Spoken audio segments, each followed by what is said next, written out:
It's way too hot. Way too hot. Okay. Okay. Maybe turn this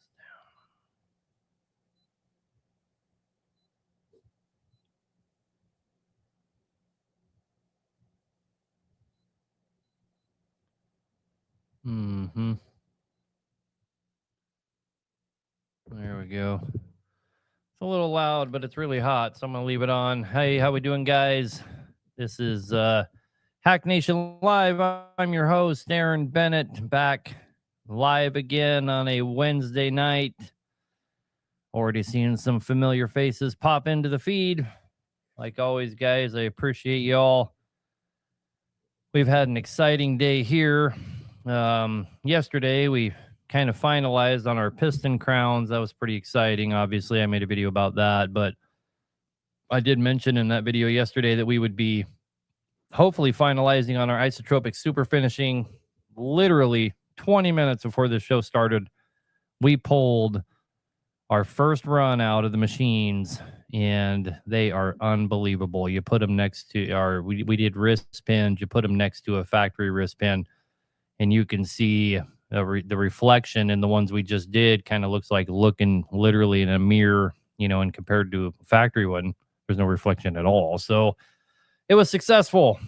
That's one step closer to us having a release of our kits that we've been trying to do forever. Now all we're waiting on is our titanium disulfide bearings. Those have actually shipped, so not all of them. We sent thousands of bearings to them, but the first round, the first 500 or so are shipped, so we're off to the races. Make a 70 millimeter turbo for the X15. The S400 does such a good job on the X15. I don't really want to reinvent the wheel. Anyhow.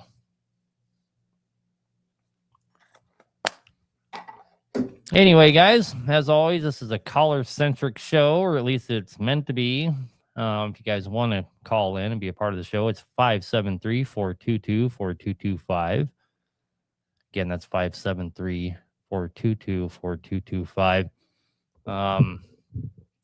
Hey, man, I got a 3406B that's got a stutter when the Jakes first kick on. Any ideas what it could be? Yeah, it's probably in the solenoids there. It's probably in the solenoids there on them old Jakes. It's probably something to do probably you need to rebuild them. They're probably 30 years old now, and they just need to be freshened up. Here you thought I'd quit what? Quit dipping? Well, this is just literally cabbage. If you go research it, it's cabbage, not tobacco. And they do put a bunch of nicotine in it, though, from eggplants. What's your thoughts on a 500,000-mile PACCAR engine and a 2018 Pete? Truck is priced right at only $20,000. Well, my first question would be is why is a 2018 Pete only priced at $20,000? In theory, that PACCAR engine is a 1.13 million mile motor. So that truck hasn't even had half its life. In a 2018, it's certainly not being priced at half price at $20,000. So that would be a huge red flag for me. Why in the hell are we only asking $20,000 for it? Or maybe the trucking industry is that bad right now and I just don't know it. So, anyhow. Any chance you could bring back the Super Jakes? Man, you know how much stuff I'm working on? Can't be working on all that kind of stuff. I can tell you one thing that will give you awesome Jakes. For your B model. And that is getting a good turbo that puts back pressure on the Jakes when you're no longer pushing on the gas. And you're going to do that with some kind of a quick spool turbo, like a good stage 1 turbo, you know. But in my opinion, you don't really want to be putting stuff like that on there unless you have upgraded the cylinder head to round port head so you can put a good performance manifold on there. Once you've done that, then you can go put a stage 1 turbo on there, and those jakes will work as good as a 5EK. I mean, if you really want good jakes, that's the way to do it. Rebuilding them obviously helps as well. If everything in there is worn out, they're just not going to do the job like a fresh rebuild's going to do. But if you really want jakes that hit hard on a B model, put a good turbo on it, and it's going to blow your mind how much better those jake brakes work. Anyway, Tom the Palm for president. My little nephew Tom has been working for my older brother out at their diatomaceous earth mine. That's what he's been up to. I did hear from some of the other nephews that he really wants to come back here. So I'm sure we'll see him before too long.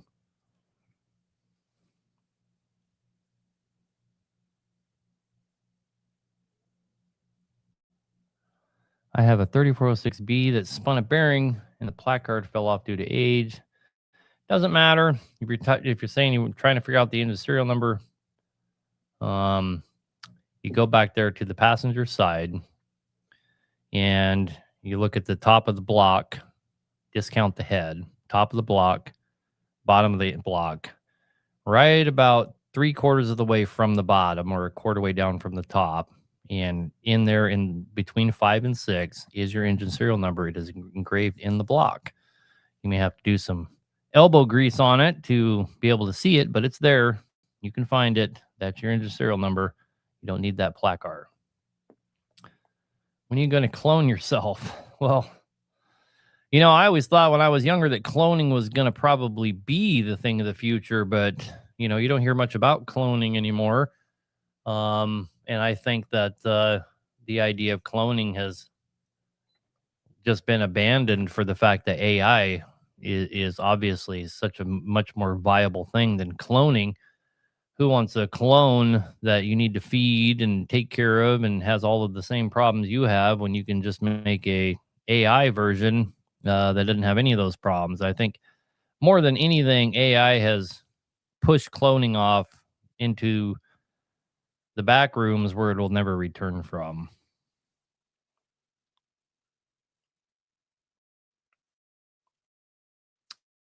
How common are the early packers that have oil leak down the injector? I've happened quite. I don't actually have the answer to that because I don't have this long history with Packers, but I have heard that is a known problem that they have. So, for what that's worth. Can we discuss general preventive maintenance if possible? Valve adjustments, belt after X amount of miles. So, pretty much every manufacturer out there recommends around 100,000 miles for a valve adjustment. I think I agree with that. Seems to be a good number. You don't start to see valves getting out even at 100,000. It's typically very minor adjustments. Well, that's what we want, right? Is if we're going to have to adjust them at all, we want some minor adjustments. We don't want to be doing major adjustments. We want to make sure we're not having any valve trade damage due to our lack of maintenance. I think 100,000 is a perfect amount of time to be running your overheads. I wouldn't go less than that. I certainly wouldn't. People always ask me if they should have their overhead done in 10 or 20 or 30,000 after the fresh rebuild. No, you should not. There's no benefit to doing that. 100,000 is definitely going to be vastly inside of the scope of preventative maintenance because they really don't need to be done that often. So if you're doing it every 100,000, you're going to be in the Goldilocks zone. So, and then from there, man, it really comes down to your oil. All maintenance really comes down to your oil. How often are you changing it? How often are you sending off oil samples? How often are you, or what kind of systems do you have in place? Do you have some kind of bypass system? Do you have some kind of centrifuge? How does that play into your maintenance schedule? what are your oil samples looking like? What kind of oil you using? You know, that the real maintenance is in the oil, you know. Have every Pro Lube in an X15. Tell you a little story about Pro Lube real quick. Um, now you guys got to take this story with a grain of salt. This is a brand new story. I had to fight I wrestled all over internally with myself about whether I was going to make a video on it or not. And I ultimately decided not to because I don't want to damage Pro Lube's business or anything. I have nothing against them. But we have a guy, and I'm not a believer in Pro Lube. I think it's probably junk. I've done tests on Timken bearings with Pro Lube. I've showed you guys those videos. I don't know. I'm not impressed. I'm not impressed personally. It did do a better job than oil without it. But the first thing that I didn't like is that it seemed to dilute the oil extremely bad. Now, let me tell you a story. Customer of ours, N14, rebuilt it for him. It's been quite a few months, He hasn't had a single problem. Been sending me oil samples because some guys do. I like that too. You know, guys will send me oil samples. We can kind of monitor together. Not having a problem. Oil sample, not having a problem. Oil sample, not having a problem. Sends me an oil sample and it says extreme bearing wear.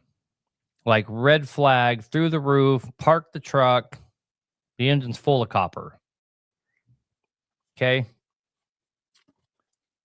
I immediately start asking him, you know, did you have an event? Did you overheat it? What happened?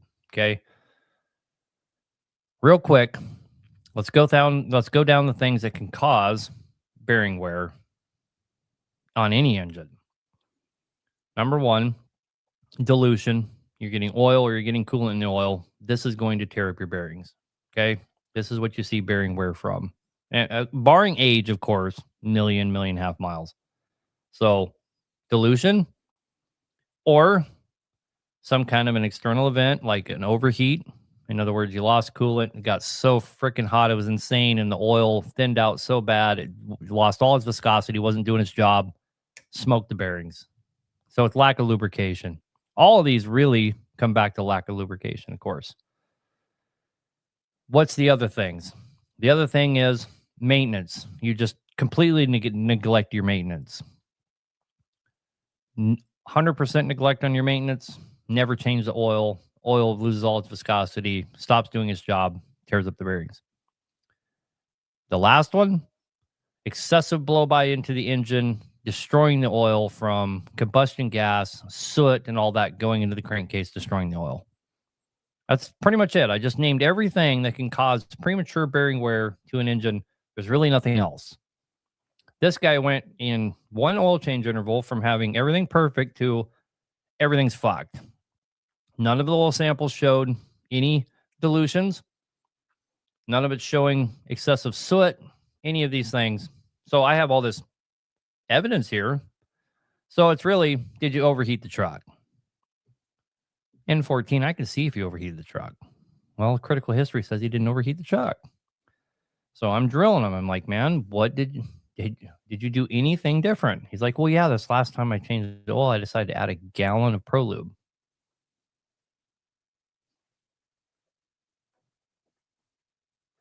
I'm just saying, diluted the oil. These bearings were not getting lubricated. Why? N14, there is no EGR. Unless you guys are talking about your own. Oh, yeah, you're having your own conversation. Sorry. Anyway, you guys tell me. I had them bring it back here. We rolled all new rods and mains in it. But we also had to pull the front off the entire engine so we could pull the cam out because I wanted to look. And sure enough, all the cam bearings were completely shot. So ruined every bearing in the truck. Wasn't so bad that it ruined the crank or the cam or anything. But the proof's in the pudding, as the owner of Pro Lube likes to say. Well, You know, I don't want to sit here and say it was the Pro Lube, but there's nothing else there. What else was it? I want to be careful not to say it was the Pro Lube because I can't prove that claim. But the oil was diluted, and that's the only thing present was a gallon of Pro Lube. Absolutely diluted it out. When I was doing my test here on the Timken bearings, that was my first thought was, God damn, this stuff is diluting out this oil really bad. So I think it does have very good lubricity properties. It does help with lubricity, but it dilutes the oil out. Maybe it worked good in a gas engine. I don't know. I wouldn't use it at all. But all roads point to that Pro Lube being the problem. I think somebody needs to test it out. But who wants to destroy an engine trying it out? On my C15, what's a healthy temperature for my pyro, and why does the pyro run hot? Put a smaller turbo on, it didn't help. Well, sometimes putting a smaller turbo on can help. Sometimes putting a bigger turbo on is the answer to the problem. What do you consider hot? Well, 900 is not hot. I can tell you that. 1,000's technically not hot either. If I was to call Cat and ask them right now, they would tell me 1,200. Sustained 1,200 is acceptable. I don't agree with that personally, but that's what Cat would tell you. He would tell you you can run that thing at 1,200 degrees post turbo on your Cat, and that's acceptable. I think if you do that for an extended period of time, you're going to see, you're going to regret doing that personally. So if those are the temperatures you're seeing, 1,200, yeah, you're pushing it. 1,100, you're probably okay. 1,900, well, you're worried about a problem you don't actually have. If you are pushing too much fuel and your turbo's too small, your pyro's going to get hot. If you are not pushing enough fuel and your turbo's too big, your pyro's going to get hot. So it really matters. Yes, I agree. 1,200 sustained is a lot, but Cats will tell you you can sustain 1,200. I don't agree. I really don't. But I certainly wouldn't run my truck sustaining 1,200 on a hard pole and expect it to stay in one piece. Anyway, we got one caller here. Let's go ahead and see if our phone lines are working. You're on the air. Can you hear me? Yes, sir, I do. Perfect. What can I do for you? You working? Yeah, I just had a question. So I know you do you're doing an isotropic super finish on those parts, and I was just curious about the oil retention on some of those parts. Is that something that you wouldn't want, and you would want I guess for it to just the oil to shed off of it really easily, or would you want like a surface that kind of holds the oil a little bit longer? Awesome question, man. Seriously. So there is an answer to that. There are several things that you don't want to isotropic super finish because it does do such an amazing job of shedding oil, right? So an application where you wouldn't want to have isotropic super finishing is on a camshaft. The camshaft relies on picking up oil and keeping it on the rollers as it goes around. So if you were to isotropic super finish that, you would actually cause it to damage it. So you wouldn't want to do your pins, you wouldn't want to do your rollers. Now, what you would want to do on a camshaft would be your bearing, where it rides in the bearings, right? Your bearing journals, because they're encased in oil. They're going to get oil no matter what. They're under high pressure.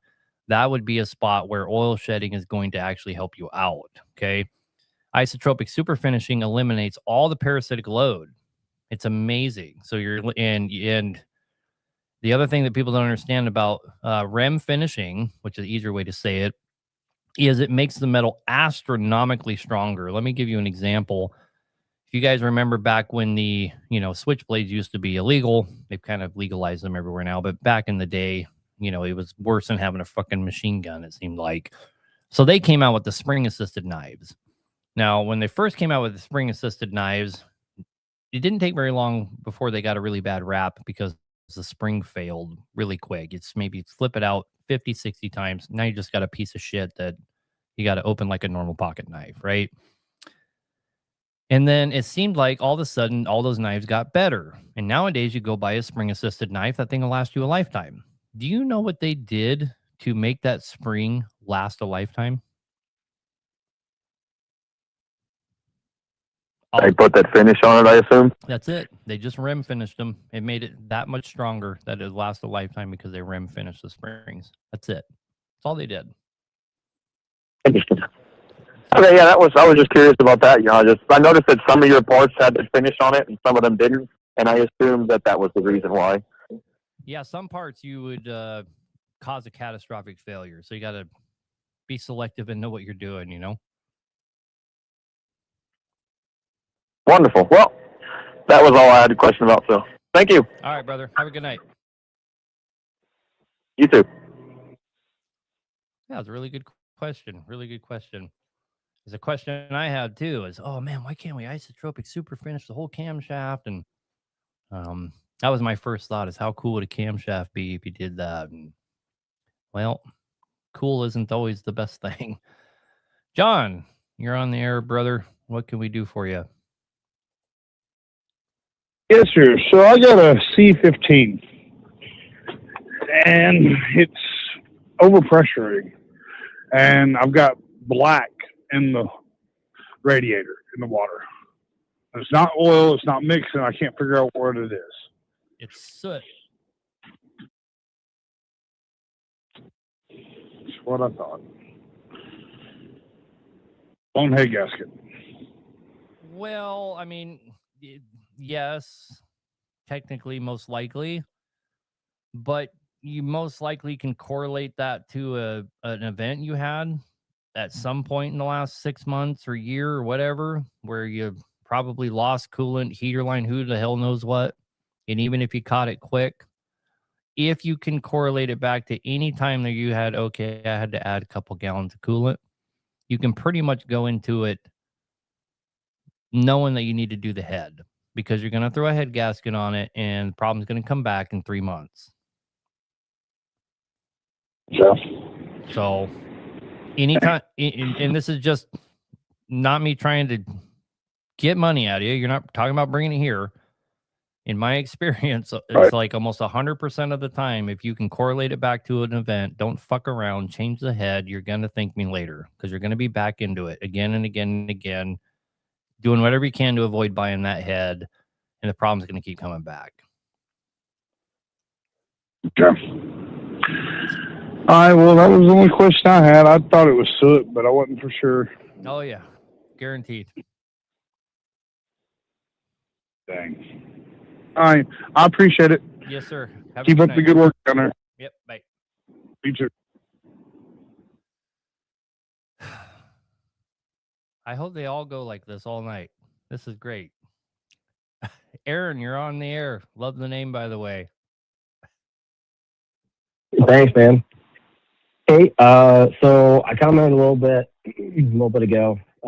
We got an ISX 15 liter.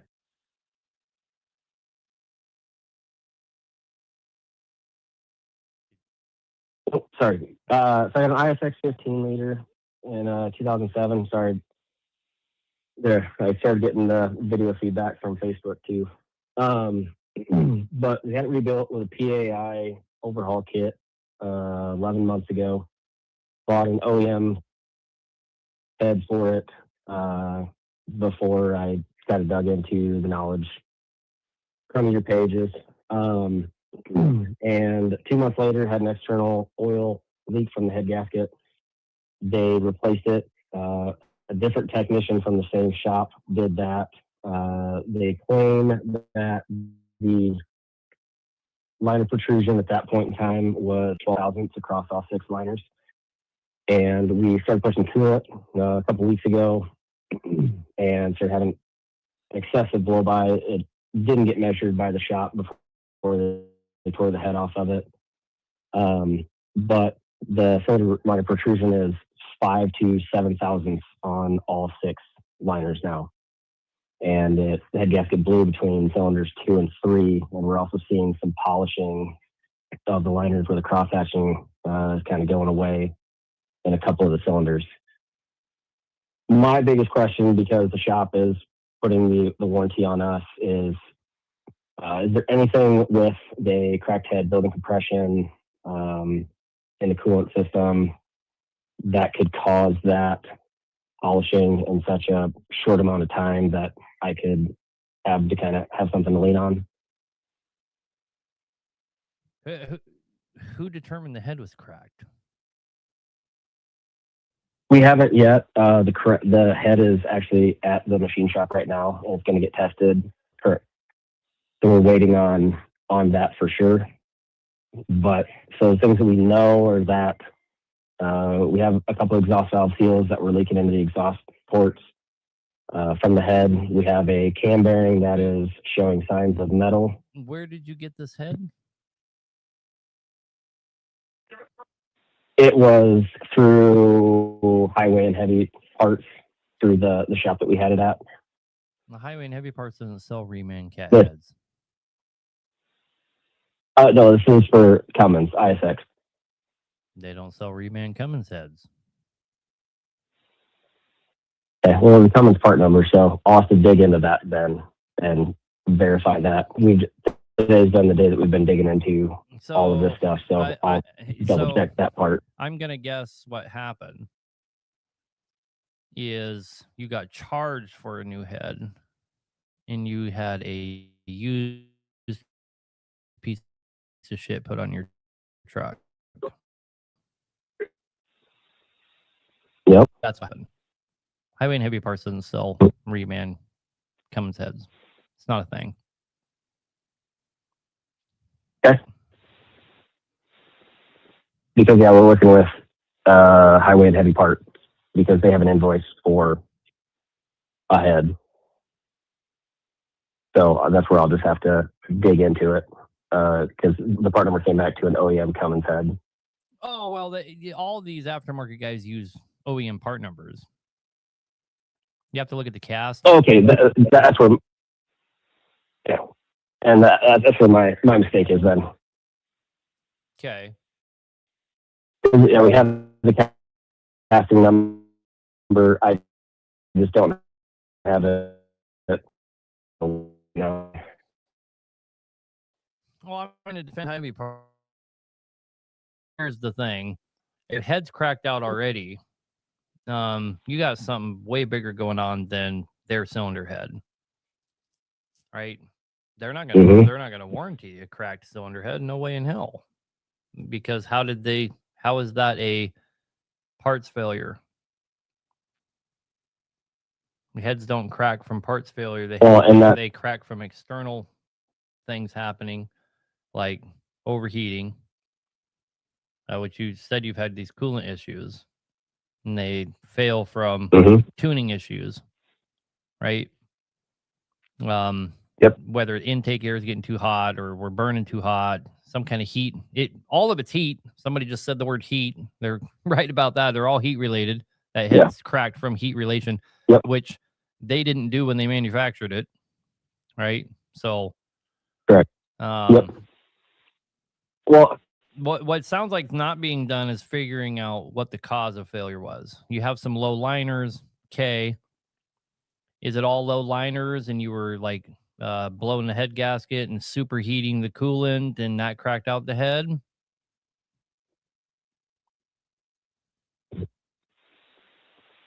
Yeah, because the two questions that I have, or that I'm trying to kind of figure out is that if the shop says that the liner heights were all at 12 thousandths when he did it, for all 6 liners to drop to 5 to 7 thousandths seems suspicious to me. This is why I send pictures when I'm doing my builds. Pictures of what the liners are before we start, after we finish. I don't know why shops don't ever, owner operators don't demand to see those pictures. No, it's not very unlikely. Well, and this is why it's very unlikely. It's very unlikely that they put it to 12 and now it's down to 7. But, you have all these other problems. You're leaking oil out of the head. I mean, how the fuck, that's not even a thing. I'm not saying it can't happen. I'm not saying it didn't happen. I'm just like, that's not a thing, right? Well, yeah, no, I mean, well, and it's okay. So I was saying the valve seals Oh, I on see. 2 of the exhaust ports. Yeah, Mm. and so that's why it feels like. Well, I mean, we just. So how did you determine your valve seals were leaking? Were you was your manifold all wet and the turbos all wet? Yeah, and the ports are all wet with oil Okay. for just those So- 2 cylinders. I believe it's 2 and 3. So you're not gonna like what I'm gonna say to you, but I'm gonna say it anyway. Hey, So what's really tell it to me the way it is. That's why I called in. so this correlates directly to why you're seeing seems like the liners are already wore out. You mentioned that in the beginning. So what's going on with that engine is it's wet stacked really bad. That is not oil coming from the valve seats. That is diesel fuel that didn't get burned coming out through the exhaust. You'll never get enough oil coming through the valve seats to make the turbo and manifold and exhaust system wet. Never going to happen. That is unburnt diesel fuel. Okay, And if you're getting that much unburnt diesel fuel, it is winning the war between who's going to win between the oil lubricating the bottom of the piston and the diesel fuel wiping out the lubrication in the top. So your rings have been able to glaze the liners out. That's why they look the way they do.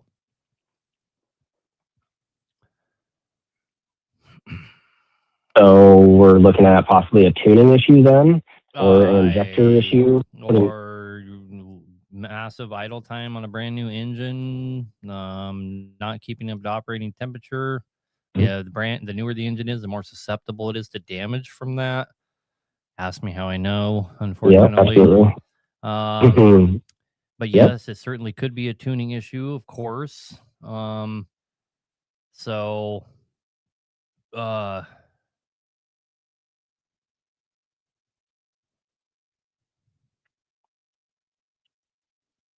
anyway, 2 and 3 had the head gasket blown, so there would be oil. I don't know how you figure that. There's not oil up on top of the piston. There's coolant. If he was pushing coolant out, I could probably see that. But anyway, sorry, just answering. You're talking to the commenters. Long story short, man. Yeah. If I were you, maybe look at the tune, but I wouldn't just go back together with a new head. Well, you can't anyway. The liners are too low. You need to get at least a re-ring kit. Those are very inexpensive. They're very affordable. Reuse the piston crowns. You're probably fine. Re-ring those. And that re-ring kit's going to come with new liners, rods, mains, and all that. Get a re-ring kit. Get a new head. Make sure the tune's not crappy. Get the liners up to height and get running. You could have bad injectors too. Somebody pointed that out, and they're absolutely right. It is less likely, but it could be a bad injector problem. All right? Sounds good. I appreciate the help. Yes, sir. Bye. Bye. Do you know how often I have seen a wet stacked engine from some of the injectors being bad, where it's just wet all over the manifold, wet all over the turbo seal, wet coming down all of the clamps, and we correlated that back to a bad injector this many times. Not saying it's not possible, but this many times. I've never had a horrendously wet stacked truck and we're like, oh, because the injectors are bad. And I deal with bad injectors all the time on trucks, all the time. And it's not a rule. Oh, you had a bad injector, you're going to have all this wet stacking going on. Because bad injectors usually are allowed, not in excess of fuel. Just saying. How do you feel about adding 2-stroke oil to pre-emission engines? I think that if you're going to put dumb shit in your gas tank, 2-stroke's probably the best one of them all. Be honest with you. If you're trying to get a little better fuel mileage and actually do something for lubricating that fuel and the injectors and all that, yeah, 2-stroke oil is probably the best thing you could possibly do, but it's not necessary. If you're one of those guys that just has to put additives in, that's probably one of the smartest things you could put in there, to be honest, because it's literally what it's meant to do. It's meant to lubricate those injectors. It's meant to lubricate the upper side of the cylinder. Over all those additives out on the market, some freaking 2-stroke by the gallon from Walmart, probably your best bet. But again, not recommending it, just answering your question. All right, you're on the air, brother. What can we do for you? Hey, man, this is Darren. How you guys doing? I know that you didn't really say it undoubtedly, but I will, and I wish there was a million people listening. Do not put ProLube in your diesel engine. The one time that I did, I drained the oil. I changed the oil about 10,000 miles, and I had all kinds of copper come out in it. It looked like bearing material. And ever since then, my truck had just kind of sounded chattery and ran rough. And yeah, do not do it. But yeah, I ended up calling your shop actually last week to get a price on one of your 640 builds, Cummins. So yeah, I'm pretty sure it cost me a motor. You know, I want to be careful on here personally to just say the oil did the ProLube did that. So I'm going to say it this way. In my opinion, in my personal opinion, the ProLube absolutely did that to that engine. Fucking destroyed it. That is what I think. That is what I think happened. Well, I do oil samples about every 3 oil changes, and the one time that I used that stuff, I had all kinds of material come out of that, and I mean it was clear copper. You could see coming out of it. It's what it looked like. So I tell everybody not to use it now. You know, and I mean I've got 680,000 miles on this truck, and that is the one time I use that stuff that I had material come out. Yeah, so this guy, I highly do not recommend it. This guy only had it in there for a couple thousand miles, and all of a sudden had this massive drop in oil pressure. So he decided to pull an oil sample, see what the hell was going on. Yeah. So. I ended up putting in one. That's kind of the issue I had. I had a little bit of loss of oil pressure, and I changed oil at about 5,000 miles is all I really had on it. And I put in oil like a oil pressure, whatever it is, right there at where the oil filter goes on. It takes like a 19 mil to get it off. I forget what it's called. Yep. But yeah, I do not recommend it at all. But my other question that I did have, and I've been hearing it from a lot of people, and like personally, I'm not going to try it myself. They say to put ATF in your fuel, that it like cleans your fuel system out or some shit. Have you heard of that, or what do you think about it? Yeah, probably the 100,000 person to call and ask me that question. Yeah, I think ATF's probably one of the dumbest things you can put into your fuel. It's literally made. It is a form of hydraulic fluid. It's literally made not to give under pressure.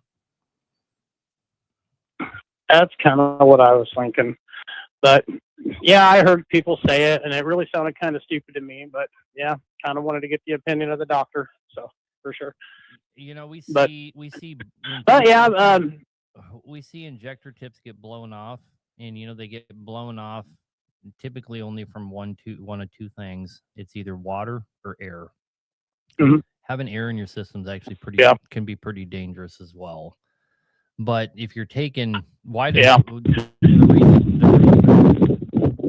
reason water does it is because it has no give. Well, you're doing really the same thing with automatic transmission fluid. It's literally designed to not have any give. Right. Yeah, like I said, I was just kind of curious about that. It always sounded kind of stupid to me, but yeah, just kind of curious what you thought about it. But yeah, I was just kind of, I shouldn't say cruising down the road. I work up here in the oil field and kind of scrolling through TikTok, and I heard that guy mention that about the ProLube, and thought I'd get on here and kind of tell everybody, do not do it. Yeah, I agree. All right, for brother. sure. Have a good night. Right man. on, man. You guys have a good night. You too. Bye.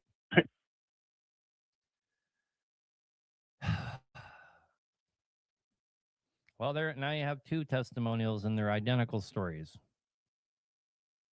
Put ProLube in, all the bearings got ate up. I don't know.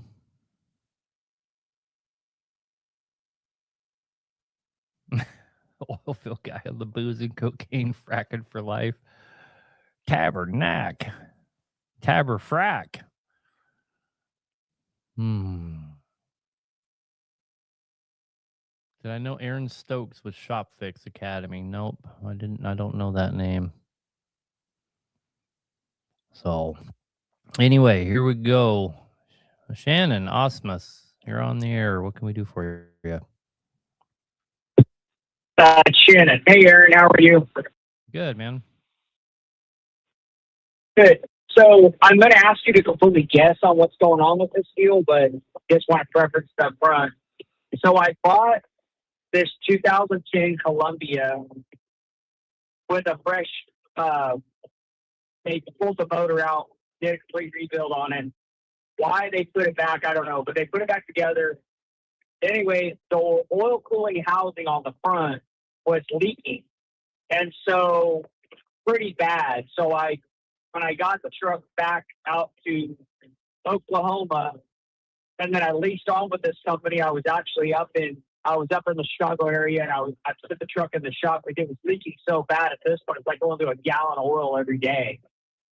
So the guy takes it apart. He goes, yeah, the bottom half of the housing was cracked all the way across. He said, if someone JB welded it back together, he goes, I've never seen that before. So we ended up putting the housing back on, put a new housing on it, which, by the way, if you're just curious what those cost, that's a $3,000 part.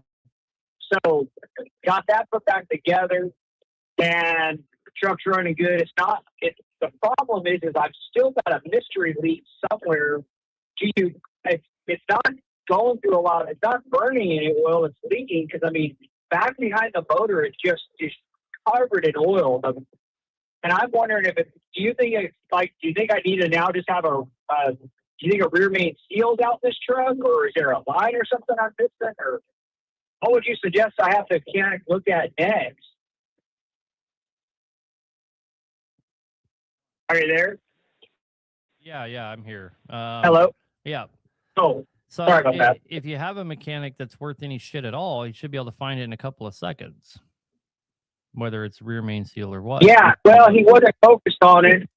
Yeah, well, he thought it was that. He thought it was the oil cooler, because that was. I'm not talking about that guy. I'm saying if you take it to the next guy. You said, what should I have a mechanic look for? Yeah. That I couldn't possibly answer. Oh, gotcha. Right. But what I can tell you is that it could be anywhere on the engine, and the fan is going to take it all to the back. So because it's in the back doesn't mean it's coming from the back. Okay. Yeah, because that oil cooler, it is not in the front of the motor, but it's obviously up in the middle, on that frame rail. And that's, I think, pushing back down, and down underneath there. I definitely need to get underneath there with some degreaser and just degrease it, acid wash the back of the motor and clean it all up. I need to get it. I've obviously been in a snowstorm. I haven't had time to get underneath there and do it the right way. To be honest with but, you, a lot of the times it's easier to find the leak in the engine because you're looking at the clean spot. Because the oil will clean the spot because it's leaking there and everything else is dirty. Okay. All right. Okay. Anyway, but he still would have to see if that rear main's still leaking. You still got to pull the transmission, correct? Not to see if it's leaking, no. Okay. All right. Okay. So he didn't even have to pull. That's good. Okay. I was curious. Nope. He's got, okay. All right, brother. Well, Well, good well, luck. Good I'll luck tell with you the what. leaks. Thank you. Appreciate it. Yes, sir. Appreciate it. Bye-bye. Bye.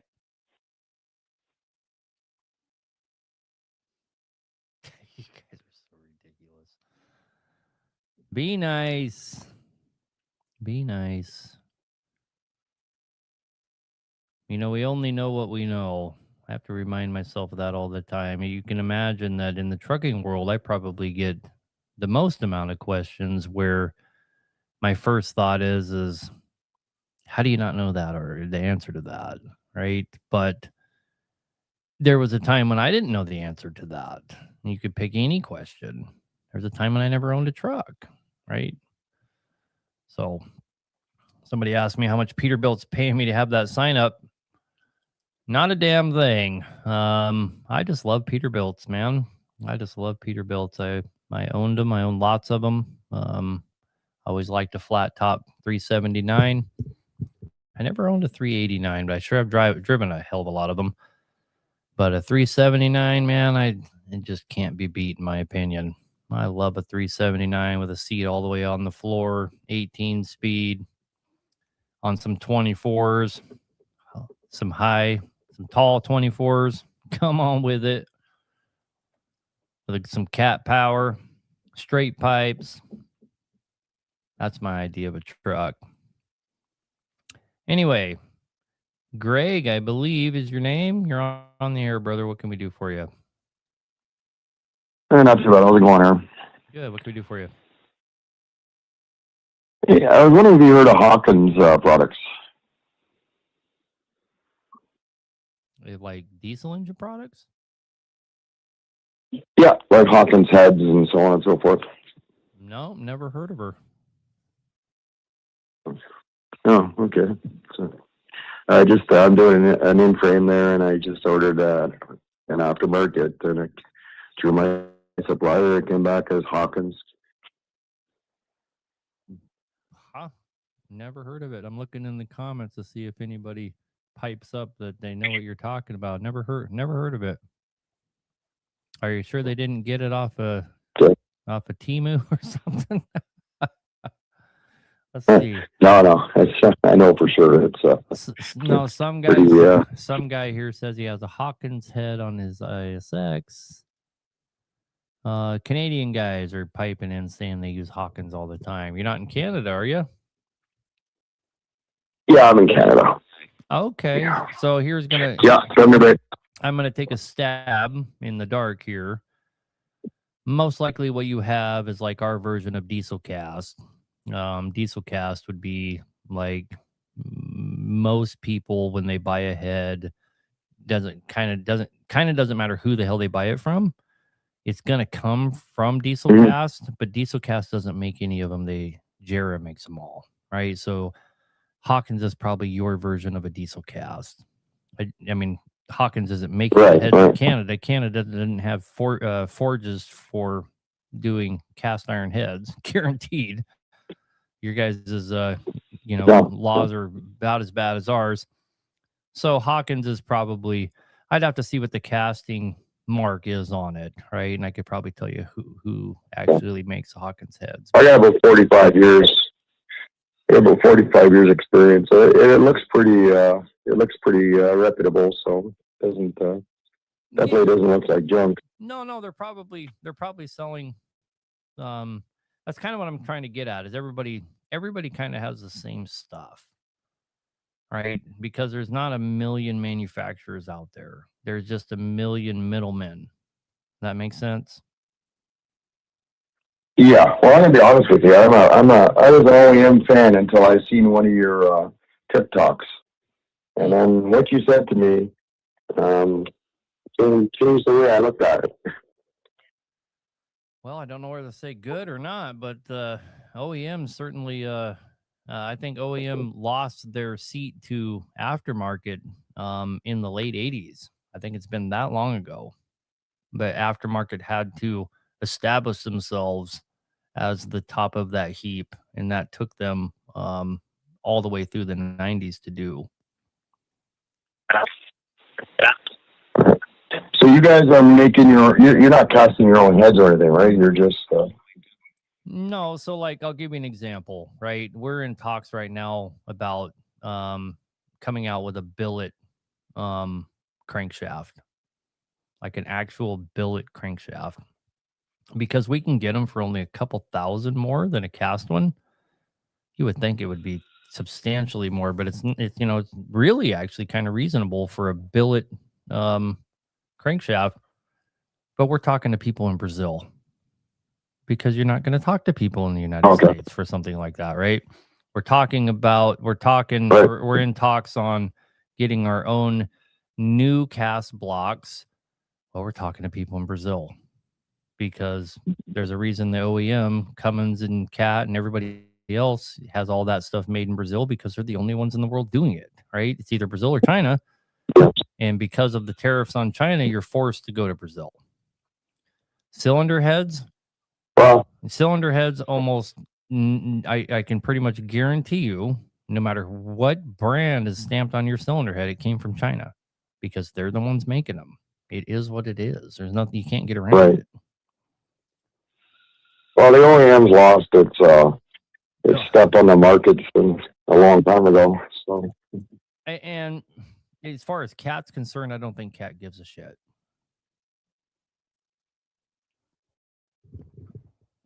Because Cat is... Cat is so big, they could care less what him. Yes, and you have to realize that the on-highway engines for Cat is such a small... It's not even a part of their valuation. Their market value is not the on-highway engines. That's so in the past for them. I worked for Detroit Diesel for 10 plus years, and our trucking industry is 1% compared to the rest of the world. Right. And that's the other. I mean, look at even a company like PAI, which is a company in the United States. Their AAFA as well. The mass majority of their sales are export sales. They're exporting to other countries. All of these aftermarket companies, except for maybe Interstate McBee, if they're a $400 million a year company, $300 million of that is going out of country to places like Brazil and Argentina and New Zealand and Australia into Europe. Yeah, for sure. And we're a very highly educated population in both Canada and the United States, and we haven't figured out how to keep our business in town.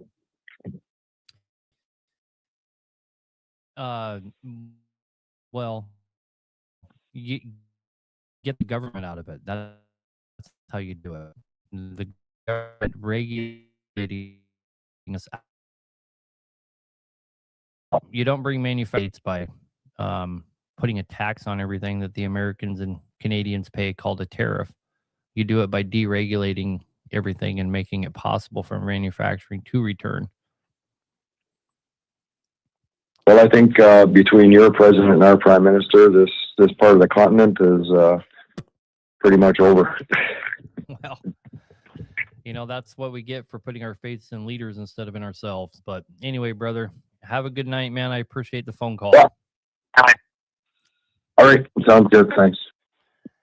Since we're on that kind of topic, I wanted to bring up the emissions ruling that everybody's buzzing about. They rolled the emissions back, and everyone's like getting all excited. Oh, I can delete my truck. I can do this and that. Let me give you guys a little heads up here.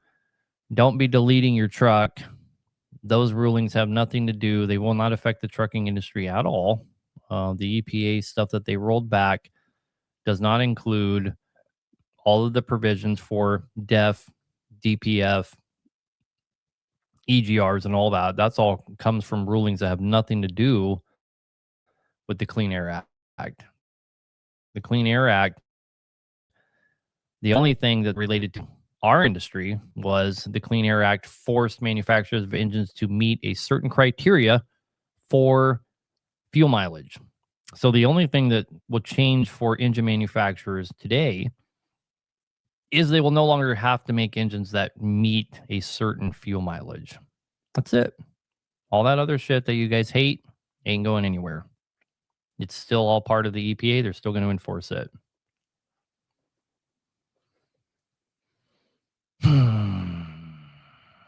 Now, I don't tell me what to do. I'll delete my truck anyway. I don't care if you delete your truck. Come on with it. You do what you want. All right. Not a truck related issue, but a tractor issue. What can we do for you, brother? So I got a really good one here. I got a John Deere 8400 that has a long block engine in it, new Bosch injectors, rebuilt injection pump, Bosch inline, electronic governor injection pump. It is sitting in a heated shop at the moment, 60 degrees. Starts horrid, kind of a miss, probably 2-3 times, then starts clearing up, hazes a whitish gray for probably 10-15 minutes up to temp. I've gone through it, have checked injection pump timing, I've gone as far as resetting overhead, that's in spec now, have gone ahead, pulled injectors, bench tested them within range, compression tested the engine within spec, bore scope cylinders within spec.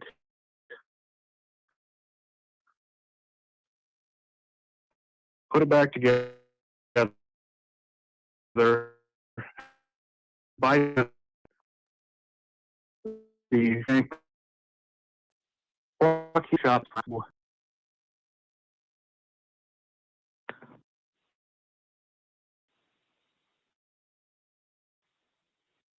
Well, that sounds like a sensor problem.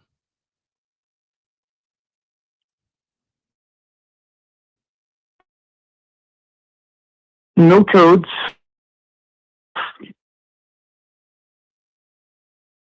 I understand. I don't see. Sensor. You know, you have to,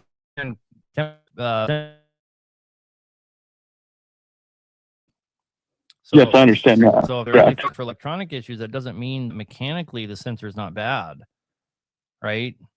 So the only way what you're saying makes sense is when you plug it in, you're getting it way closer to the temperature that ambient air temperature Of operating temperature. right. And so you know, when you start it up and it gets up to operating temperature and all of a sudden it's working fine. So it's one of your sensors is causing this problem, guaranteed. Well, that's what I question, because it runs off a cam sensor. I know I have a coolant temp sensor, I have a fuel temp sensor, and I haven't seen anything irregular there, you know? Right. This is probably, Or anything reading it. more likely you're dealing with something like a barometric sensor or a intake air temp sensor. Or, Does not have that. Okay. It's one of those sensors, brother. That's where I've been. It's got to be one of those sensors. It's the only thing that makes sense. Nothing else you can think of, because that's mechanical fuel system still. It's just electronic governor on the pump. Okay.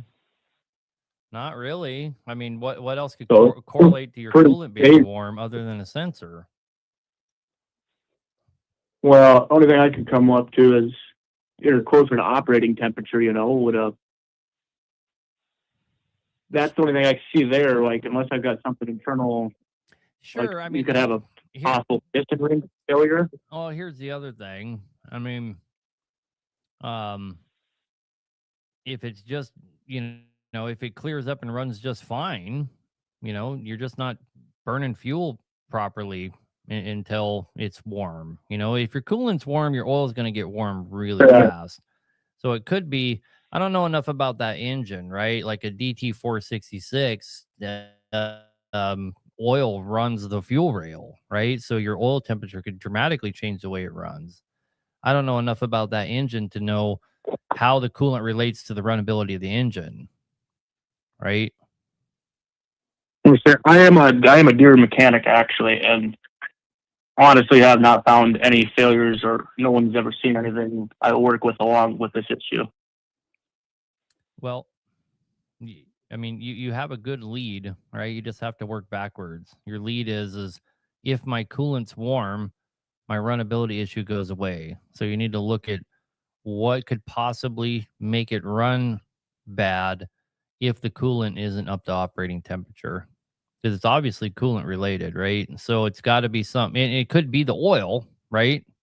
Could be my oil's not warm enough Correct. is why it's running like this. So you're just gonna have to work backwards. No one can help you with this one unless they're standing there doing it with you. No, if I just don't know if there's any theories you had on that, because that's where I've been looking at sensors at the moment. I that's the only theory I can give you, is that you're gonna have to work backwards from why does temperature matter, and it's specifically the coolant, which can also translate to specifically the oil. So it's either the oil or the coolant temperature deciding what it's going to do, right? And it's not fuel temperature, most likely. I mean, it takes your Correct. fuel quite a while to get hot, right? Returning back to the tank. It's going to, and if you Yeah. have a mechanical engine, it takes a really long time, usually. Mm-hmm. Well, thank you for your time, sir.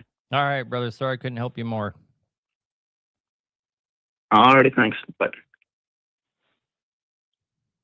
Mhm.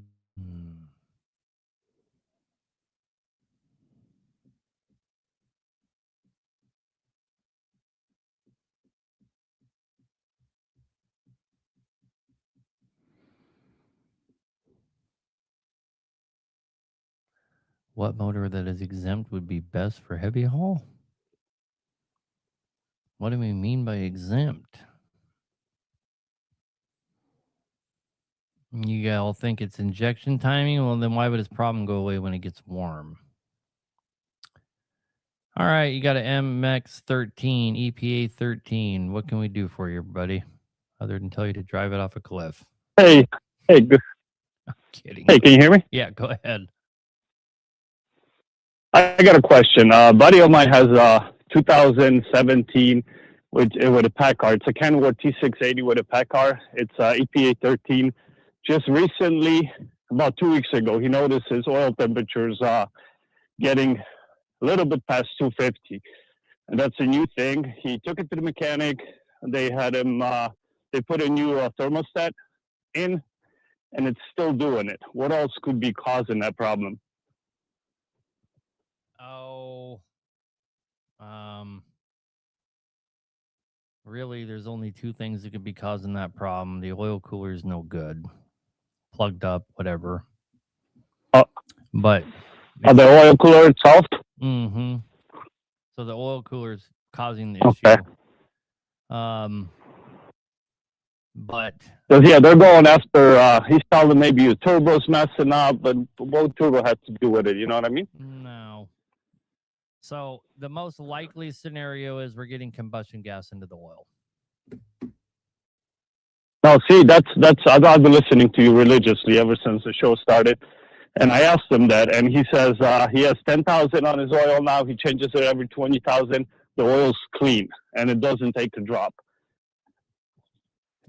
The EPA 13 has an oil recovery system, so he won't burn a drop. Oh, okay. But your oil is only going to get hot really from a couple different ways. He has a cooling problem, like with the coolant's not, but if his coolant's not overheating, then that's not the problem. So it's either the oil cooler or it's combustion. Oh, the gas. coolant's not overheating because Right. So it's either the coolant temperature, I asked him, he says that, yeah. Yeah, so it's either the oil cooler or it's combustion gases going into the crankcase, heating the oil beyond belief. But wouldn't oil be turning black if the combustion gases were getting into it? Sure. And then, yeah, I asked him, he said his oil's clean. That's what kind of threw me off, too. Well, I Because don't. we're trying to, So if he was my customer and he was saying the oil was clean, I would say that's nice that you say that. Pull an oil sample so we can see what's really going on.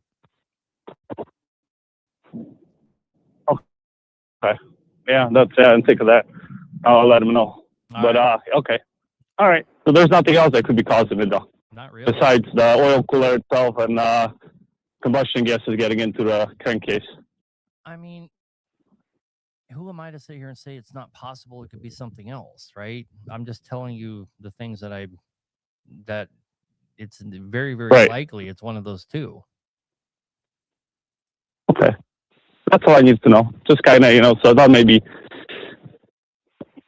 Okay, so there's something I'm not, seeing myself. One guy says it throws codes for blow by, just like a Cummins will. So, maybe go out. He doesn't get anything. I asked him. He says when his temperature gets over 250, about 270, message that comes up on a dash. I don't know what it says. I didn't ask him. But he says once it cools off, it goes away. Well, I would read that So message. I'm guessing it's something indicating that the oil is hot. I'll call him back and ask him, see what it says, and start by maybe go from there. Start by seeing what Davey What Force the message is. Yeah. Right. All right, brother. Okay. Hey, that's all I needed. Thank you so much. Keep on doing what you're doing. Love your show, man. Thanks. We're listening to it religiously. Have a good night. Thank you. You too.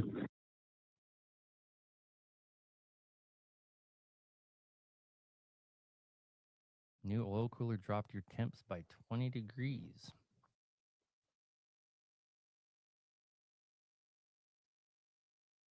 It's not the oil cooler, it's rods and mains worn out, letting the oil pass through too fast.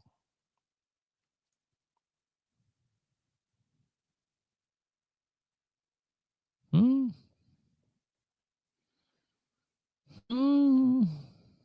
don't know about that. I don't know why that would make your oil run 30 degrees hotter. Keith, you're on the air, brother. What can we do for you? Hello? Yes, sir. Hello? Hey, I got talking about the guy was talking about the OEM parts. Back 9 years ago, I built a 3406E, licensed mechanical motor, Cat. Went to Cat, everybody was like, get the platinum kit. Aftermarkets will not last, won't run a year. So I'm always been a believer of OEM parts. Went to Cat, local dealer. We don't offer platinum kits for that motor no more. You have to buy each individual rod bearings, main bearings, liners, pistons, over $10,000 for an end frame. So went to the local truck parts store. Hey, where you getting it in the aftermarket? PAI. Installed it 9 years strong. I'm a local hauler, tries for dump truck. We run 82.5 all day long. I ain't had a bit of problem out of it. All right, bought a Kenworth, built it 6NZ, PAI, ain't had a bit of problem. The question I got, y'all coming out with your new kits. I bought another Kenworth that's got a bad 6NZ. They run it hot to quit. I have not tore it down. I'm sure it's going to need a whole rebuild. Can you tell me y'all's engine kits compared to the PAI or MacBeebe? Well, that's the thing, man. If you go back and look at a year ago, the ride we took everyone on, we extensively tested out everybody's products on the market. And what we found is that it didn't matter whose stuff we were testing. And we even got some of the little names like PDI and we did everybody, AFA and Interstate McBee, PAI, all that kind of stuff. And we compared it directly to OEM. And what we found was 100% of the time, everything that we tested exceeded the OEM. Using OEM as the bar, we were exceeding the OEM at all times. So, like, I'll give you an example right now. We are having piston crowns developed for 12.7s that are monotherm and for 6NZs that are monotherm. in the meantime, we're probably going to use a different manufacturer's piston crowns that are monotherm, because of your experience that you're talking about right there, I know that it really doesn't matter, right, that much which one you're going to use. We intend to improve upon whatever we get our hands on, right? Like if I have a PAI wrist pin or a AFA wrist pin, it doesn't matter which one goes in our kit. It's going to be isotropic super. It's going to have rim finishing done to it. It wouldn't matter what piston I put in the kit. If I'm trying to build a 16-to-1 kit, or for example, it's we're going to put thermal coatings on it that we've already done crap tons of R&D. But the bearings that we put in are going to be let me back. coated in titanium disulfide. So, it's not really, it doesn't really matter. It's what we're trying to improve upon. You know what I mean? I overstepped myself. I spoke too soon. That's what I was talking about, the Teflon coating, then compared to the regular stock OEM aftermarket, like the PAI and the Mac BBs. That's the comparison I'm talking about. Now, like I said, the only truck that I've got that's turned up is the E model, and I drive it 90% of myself. It's a 350. It'll pull and run with the 475s all day. But now it's been doing that for 9 years. One turbo. That's the only, put a turbo on it this year. It's the only thing I've ever done to it since I built it and run overhead. But no, I would be more considered putting the Teflon coated in that motor than I would a computer motor like the 6NZ that's all factory specs. So what stuff like that makes sense? What stuff like so we're switching to titanium disulfide because it's better, but what stuff like that helps you with is reduces parasitic load and friction. But where it really comes into its own is, oh man, I lost an injector and put 7 gallons of diesel fuel into my crankcase, right?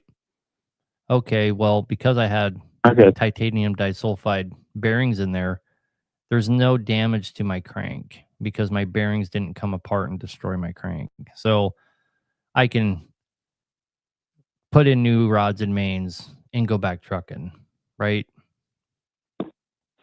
That's where they come into their own. They're not going to do anything for, oh, my truck's going to last longer. I have a 700 horsepower 5EK, and it's magically going to last longer because I use titanium disulfide bearings. You know what I mean? I do. And yeah, I guess I'm old school, but you get 700 horsepower going on the road, loaded bikes, you ain't gonna stop it. Right. Not with a hot shot in it. Well, I mean, I just don't want to oversell something, just to talk shit, right? But I understand, and I know the heavy haulers need that. But as far as like what we do, we in tires for dump trucks, and we haul more than 18-wheelers do. Yeah. Up locally.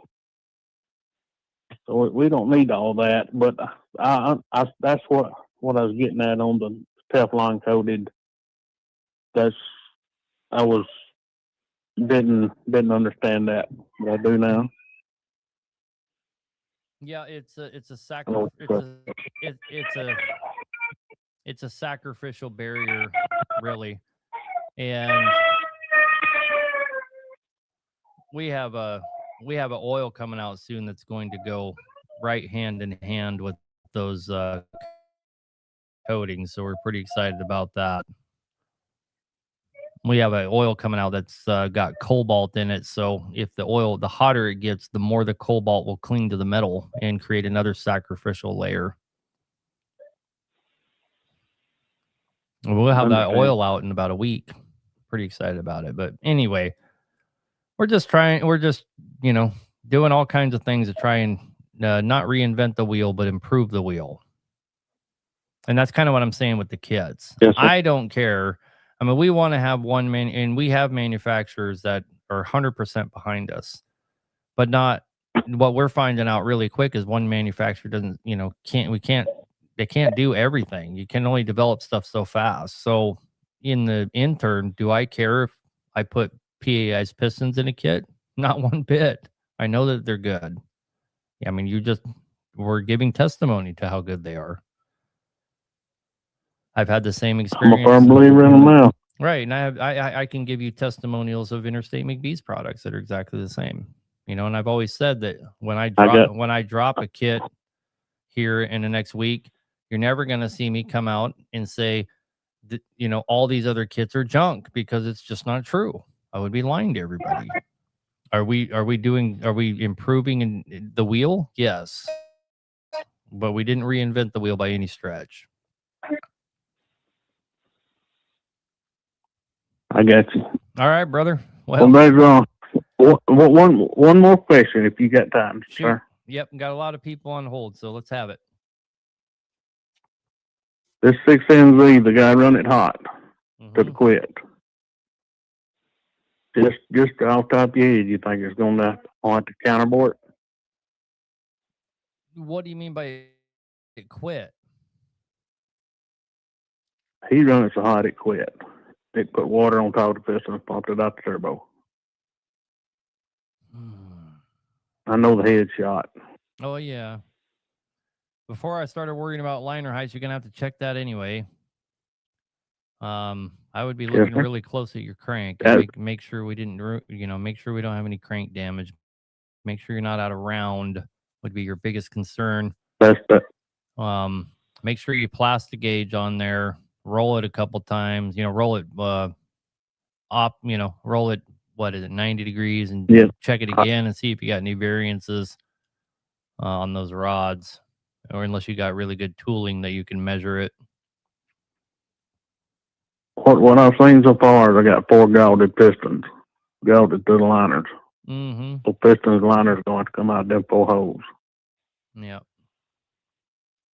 With the pan off, I ain't pulled the head yet. Right. I know they're going to be a booger. So just get the head bolts out. Check it once and then check it again. Take your time. Yeah, I appreciate it. All right. Good luck, brother. Thanks, sir. Bye. Now, that's the thing you got to be careful for if you're building engines is you might check the damn thing and your plastic gauges or your gauges come out right, and then you never roll it and check it, out from itself and see if it's true to itself.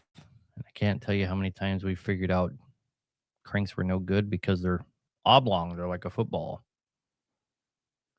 So you got to watch for that. Looks like we got someone from North Dakota on here. You're on the air, brother. What can we do for you?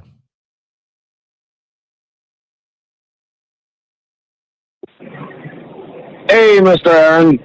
I was wondering, I got the rebuild with some PAI parts here, and I got the HP kit in here, and I had about 35,000 miles on my truck, and company out of Missoula, Montana, which is well known. Anyway, I seem to struggle to get past 4.3 at best with 35,000 on a rebuild.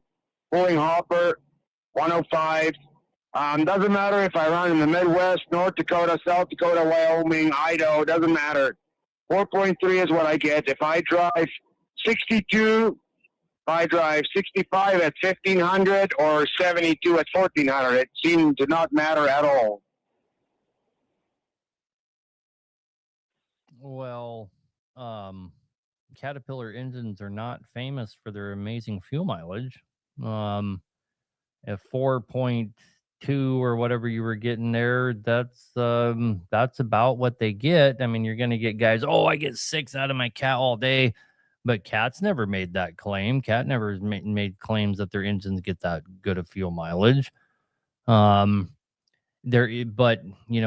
talking about what you're running it at RPM wise, if you were to go into Cat's book that they provided with every truck that ever came with a Cat engine, in that manual, it talks about the different fuel mileages you will get at different RPMs. In Cat's opinion, RPM is everything to do with fuel mileage, and what they consider fuel mileage from 1500 to 1400 is about a half a mile, right? It's a really big deal. You go down to 1300, it's even astronomically more. Anything above 1400, you're starting to really drink fuel. And if you're running up there at 1600, you're really, really drinking fuel. And Cat will recommend in their manual that if you were reading it, talking about how to operate their engine, they're going to tell you to shift before or right at 1500 to make sure it never goes and sees 1700 for fuel mileage reasons. They don't even want you going there at all, right? So and if you go into a Cat manual and look about where they talk about driver complaints, and if the complaint is fuel consumption, they will almost always immediately go back to driver habits, right? Because somebody else might be able to jump in your truck and get it all the way up to 5 miles to the gallon.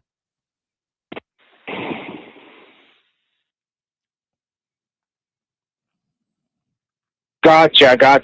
Yeah, I was just kind of wondering because I got a 78 mil quick spool turbo on here, and I just always thought about, I got 8502 injectors in here, and I was wondering if you would put maybe like an 80 mil turbo on here. I was looking at a company, AirTech, out of Illinois, and maybe with some more specific tuning, if that would make a difference or not.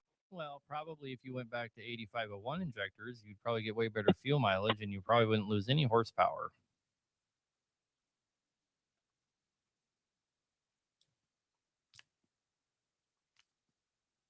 All right, well, that's what I kind of needed to know, mister. I am not an expert in that field, so this was put on me, and yeah.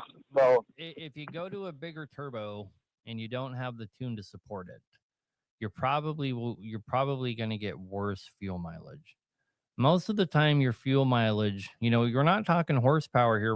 We're talking fuel mileage. So if fuel mileage is your primary goal, unfortunately, most of the time, the fuel mileage factor is only going to be controlled by the guy driving it. So here's where fuel mileage directly correlates with power. If the job that you're doing with the truck is some kind of heavy haul truck and you pull a lot of mountains, you're running, maybe even seeing the low side quite often, the more horsepower you have, the better your fuel mileage is going to be. Now, it's the exact opposite for a guy down in Charleston, South Carolina, pulling containers out of the port that never weigh more than 20,000 pounds. The lower the horsepower he has, the better fuel mileage he's going to get.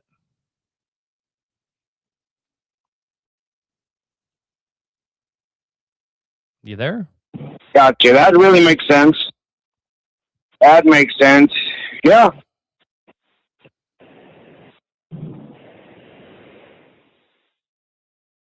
So I really appreciate your time, mister. I will take all that in consideration and see which way we want to go. Yeah, have a good one, brother. If I was that gentleman, I would start out by just changing my driving habits and seeing if that made a difference. That's where you need to start before you just start throwing money at it, for sure.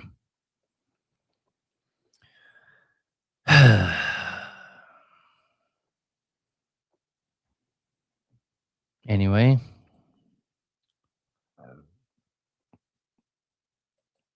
Ashley calling in regards to 3406 versus a 6NZ. What can we do for you? I'm looking to purchase a new truck and trying to decide between the 6NZ and the 1WS. Okay. Or the 1LW. Sure. They're both great engines. They both share a lot of things in common. I believe the 1LW is still a 14.6 liter engine, and your 6NZ is a 15 liter engine. It's one of the biggest differences.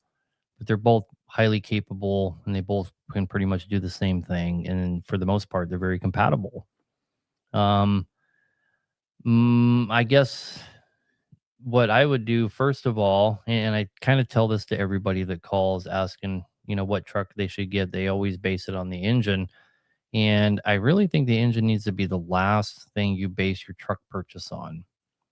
You need to be looking at the condition of the truck. Are they both, what kind of trucks are they? Freightliner Columbias? So, one is a 99 W900 and one is a 2001 379. Okay, so the one with the 6NZ is a 2001 379. I'm assuming, unless I've had motor swaps. Yeah. If I was Yes, going, that's right. if I was going to pick one of those two sight unseen, there would be no question in my mind. I would get the 379 with the 6NZ. I wouldn't even think twice about it. It's gonna have more value later on than the 1LW. But what you need to do is look at them both and make sure that you're not going to have to dump thousands of dollars into the truck. And I don't mean the engine. I mean your torsion arms, your drag links, your cross links. Are the brakes wore out? Does it need new drums? How are the tires? Are the kingpins shot? Does it need new leaf spring bushings? Are the shackles okay? Is the steering column shot? Is the power steering box leaking everywhere? These things can, are all the shocks 5 years old? Are the airbags dry rotted? I would care about all those things first, personally. Look at all of those things and then make my decision first there and worry about the engine second, right? Okay. Well, it's a retirement truck for my husband, and he really likes the W9, but he hears better things about the 6NZ, so that's really, you're correct. If you're trying to base it entirely on engine, you can't go wrong with either engine. Okay. Right. And that's what I wanted to know. So the blocks are pretty much the same thing. Oh yeah, everything on them pretty much is interchangeable. Almost everything. Awesome. Same crank, same All right, liners. keep doing your thing. So, all right. Well, good luck. All right. God bless. Yes, Thanks. ma'am. Bye. Bye.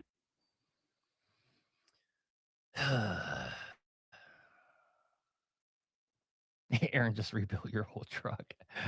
I wasn't saying go do all those things. I was saying make sure she didn't have to do those things, Man, I can't tell you how many owner operators, especially young guys, man, they'll go out and they'll buy something with a cat in it and it's a Pete or whatever, and it's just clapped the fuck out.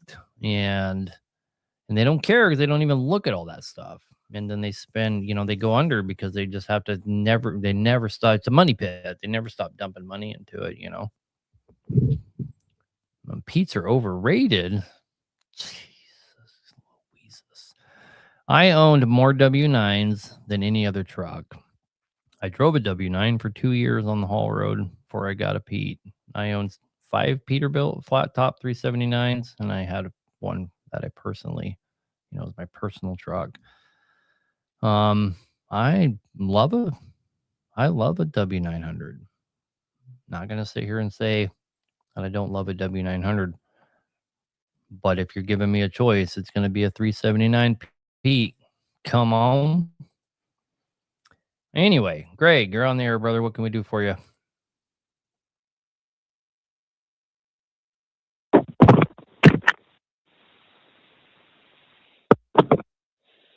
Hello? Yep, it's you. Oh, me? Sorry. Basically, I got a 12.7 liter Detroit. It's got 330,000 miles. And when I'm idling for a good 30, 45 minutes, then when I start driving, I smell like a burning oil. And I can't visually, it's not leaking anywhere visually. And then it's smoking when after the idle, when I start driving, then it started smoking. And then it goes away. Smoking from where? From the stacks. Yeah, it's not an uncommon thing to idle a truck for a little bit. When you first take off, they smoke. That's not something to be concerned about. The concern is if it keeps on doing it. And then, but I smell inside the truck. I smell like the oil burning smell, like pretty bad. Yeah, it's most likely blow by. Okay. Blow by caused by the rings. Yeah, it's probably coming from your blow by tube. So long story short, if you're don't have any oil leaks, then you're not getting any oil on any places that where it will burn oil, like turbo or manifold or something like that. If you're not seeing any signs of that, then you probably have an issue with blow by, and that is burning oil, so to speak, and it doesn't smell that great. So, next time, go ahead. It's not consuming any oil. I understand, but I'm trying to help you figure out why you're smelling oil, right? All right. If it could be your turbo, as the comment section's suggesting. What kind of smoke do you see when you take off? What's coming out of the stack? Is it white or is it black? Grayish. Okay. Well, that makes a difference. So grayish smoke. So if you're sitting there, any diesel engine sits there, it's going to stack some fuel. It's going to wet stack, so to speak. And when you go to take off, it burns a bunch of fuel, but that will come out as black smoke. If you're getting gray smoke, you might have a turbo problem. For sure. You're actually getting oil built up. Okay. But it says the same thing. I'm just making suggestions, man. All right. If you're getting gray smoke, so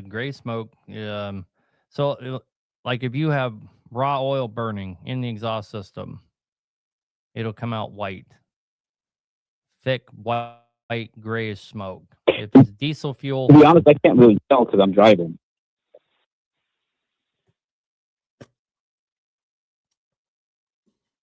Well, you're not helping me very much. Help you.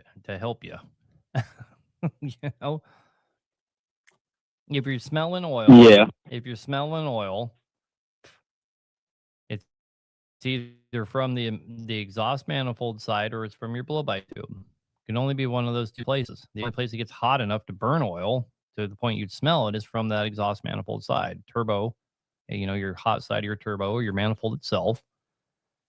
So you need to look really hard and see what you got going on over there. Okay, another question I have. What is the normal heat I should see my exhaust temperatures at?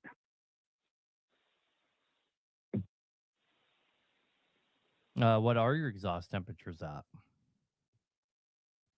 I thought it was 900 around there. I think that's kind of hot because I noticed it's just recently started being around 900,000.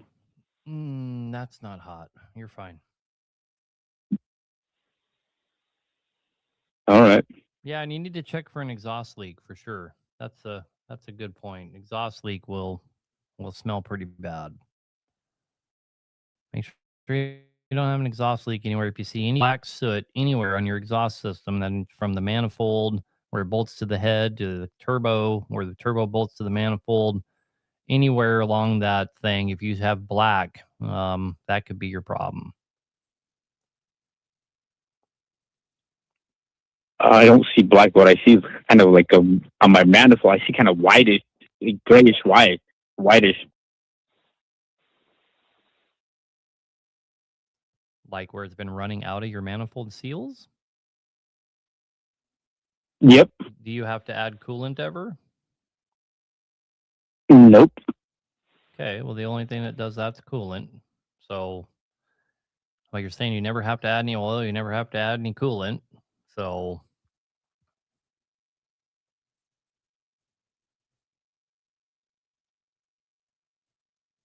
Gotcha.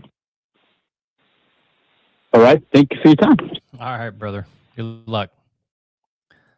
Love your show. Thank you, sir. All right, we're down to the last 24 minutes. There's 5 more people on here. I'm going to try and take you off. Anybody else calls in, I'm not going to take the call, so don't call in. Okay, here we go. Let's run them down. 5 more to go. You're on the air, Dennis. What can we do for you? On the air, Dennis. Here we go. Let's put them down. 5 more to go. You're on the air, Dennis. Here for you. Yeah, down, brother. Watch the show, make it a ritual every Wednesday night. But since it's story time, I got a question on AFA injectors. We got a match flow or flow match injectors from you guys. We get them, install them. We had one fail right off the bat. My question is you went away from the AFA and went to another supplier. Is there a difference there between the suppliers, or I guess what So here's is the difference? Here's the thing about injectors, man. I can get injectors from anybody, and I'm going to have somewhere between a 10 and 20% failure rate. Doesn't matter who the fuck I use. Right. Ask me how I know. I use them all. AFAs were about Right. a 40% failure rate. And of course, they don't make them, right? They have a supplier. And they've since dropped that supplier because that's unacceptable for anybody, right? But we probably sold Right. 1,000 injectors, and man, we've had to reclaim and warranty out so many injectors. It's been crazy. But if you're going to deal in injectors, I don't care who you are going to be dealing with warranties all the time. Now, how do you get around that? There really is no way. I mean, so let me give you an example. One of our 640 builds just came back here is having an oil pressure problem, right? But before it came back here, and we did fix the oil pressure problem, ended up being the pump, PAI pump, having an issue. We put a new pump on it. Everything went away, working great. Have no clue, it's a brand new pump. But anyway, PAI pump. Anyway, but before that, he had injectors that came with. He bought an engine from me basically, so got a brand new injectors. He had 2 of them fail. I warranted those 2 injectors. 2 more failed. Well, he's sick of it at that point, so he goes down and he buys, and he's like, "I'm going to go get CAT injectors." Like, well, don't do that because they're going to want your cores, and then you're not going to have any to give to me. How am I going to give you your money back? You know what I mean? There's no cores. I got right. And he's like, "Fuck it, I'm going to buy brand new ones." So he goes to CAT and buys brand new injectors. So he could have he was going to have his driver come down and have me look at this oil pressure problem. So he threw all the injectors that he took out on the seat so I could have them back. And by the time they got it to me, he had a fucking injector out. It's got an injector out right now. Brand new CAT injector. It's got an injector out. It's because CAT lies to you and they put a new solenoid on and call it a brand new injector, but that's neither here nor there, right? That's another topic for another time. No. But it doesn't matter. You're going to have a 10% fallout on injectors no matter who you're dealing with. So what we're doing now for us personally is we have went to Delphi, and it's been like going on for the last, man, they're so hard to deal with, but they are telling us that they are going to supply us with the injectors of our own. And once that happens, we will probably have the best injector on the market, because there's really only 2 manufacturers of injectors that make a good injector. Everybody else is remanning the shit out of the injectors that were made by one of these 2 companies, and that is Bosch and Delphi. They make all the injectors, and everybody else remans their stuff. Right.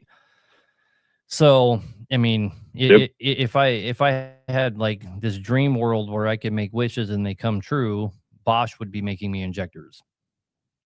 That's never going to happen in this lifetime or the next. So there's only one option left, and that's Delphi. And the odds of Delphi making me injectors is basically 0.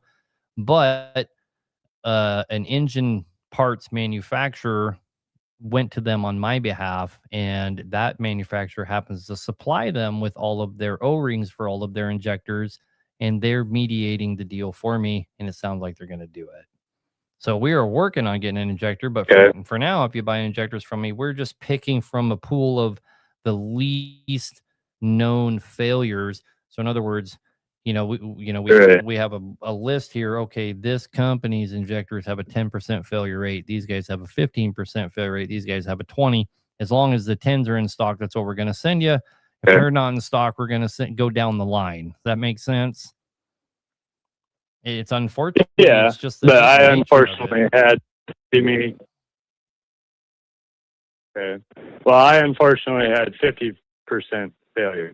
I don't doubt we got it squared away with Matt, and we got the truck out the door. I run a shop, and I gotta do what I gotta do. But your boy helped me out quite a bit. But my question is, on a flow match set of injectors, what for a 6NZ 8501s, what trim code do you use? Oh man, why do you put me in positions like if this? they're a flow match set? 1100. Well, I mean, you got your most common, you got your economic or economy code, and then you got your wide open code. 1100. That's what I. Or you got your trim code on the injector. Yep. They put what in it? 1100. 1100. Okay, that's the first time I've heard that code. Okay. So when I was talking to Matt, we were trying to figure out what code to put in it, and yeah, the flow match injectors are going to put out whatever they want to put. I mean, what they're set at. But when you put in 5232 code, that's your bare minimum. So you're not letting the injector do its max. Does that make sense? Yep. Put 1100 in it. Okay. That's what I wanted to hear then. All right, brother. So, all right. Thanks a bunch. Yes, sir. Have a good night. Bye. You too. Yeah, I told my boys when they're like, let's start carrying these different injectors. I'm like, okay, but if you guys, be prepared to deal with warranties like you've never dealt with in your life. And their old man predicted that one. Holy crap. Injectors, man, they're almost not worth dealing with. But if we finish this deal with Delphi, that's going to be something. All right, let's get through the last of these here. All right, you're on the air. Montana, what can we do for you?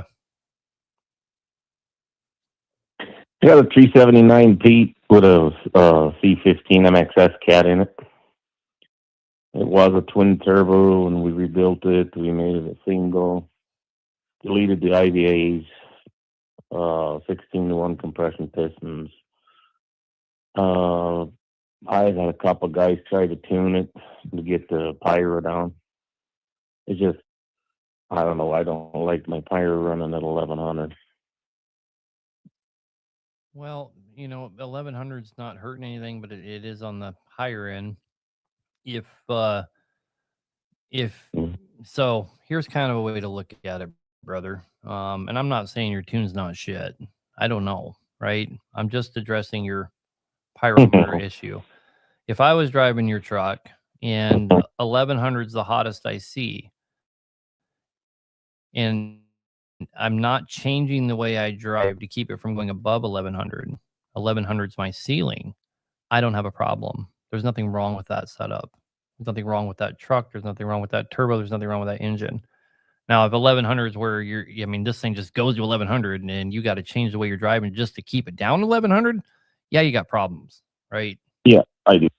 Okay. I do. Then you got problems.